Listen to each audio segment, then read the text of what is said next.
Hello everyone, I did my movie on Ovid's Metamorphoses.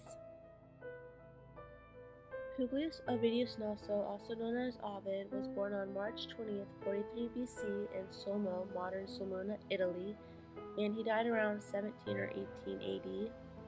It is also said that he died when he was around 58 to 60 years old.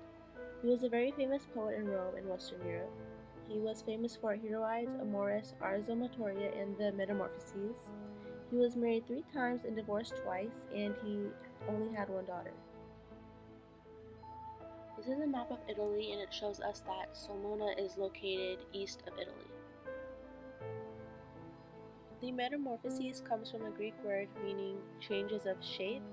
Metamorphoses is composed of 250 stories that are broken down into 15 books. The stories relate to the mythologies of the Greeks and the Romans. Ovid wrote his Metamorphoses in the epic meter of dactylic hexameters. There are so many different genres that Ovid incorporated in his poems. Some of these genres include tragedy, comedy, history, philosophy, love poetry, didactic, and pastoral. The poems focus on the conflicts between humans and the Greek gods and tell stories about the transformations of mostly humans and nymphs into animals, plants, and etc.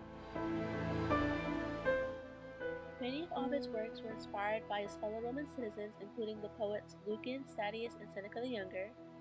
Ovid's influence on Roman literature was greatly favored, and the first and most direct influences of Ovid would be found in the study of Latin in the schools in Rome. Metamorphoses also inspired many well-known poets in Western Europe, including Geoffrey Chaucer, Spenser, Dante, and Shakespeare. Shakespeare, for example, got his universally famous play Romeo and Juliet from the 4th book of the Metamorphoses.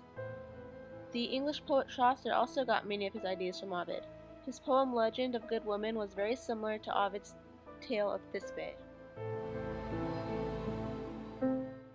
The Metamorphoses was not just influential to poets, but also to artists during the Renaissance era. Gian Lorenzo Bernini was an Italian artist who was inspired by Ovid's first book in the Metamorphoses, which was about Apollo and Daphne. Bernini translates the poem about Apollo and Daphne by sculpting them into marble. Since the Metamorphoses was so leading and significant, it was also transformed into a Bible during the Renaissance era. Several medieval and Renaissance authors made reference to Ovid in their works or used his poetry as a departure for their own. The Metamorphoses was also a big model for the sciences. Goethe, who was a German poet and scientist, was influenced by the poems. Goethe got his scientific work on the metamorphoses of plants and animals from this book. In 8 AD, Ovid was banished to Thomas by the Emperor Augustus, and Thomas is modern-day Constanta in Romania. Augustus removed Ovid's work from public libraries. It is still unknown to us why Ovid was exiled, but he wrote that the reason for his exile was carmen et error, which means a poem and a mistake. It was said that his crime was worse than murder, and sadly he died in Thomas in 1780.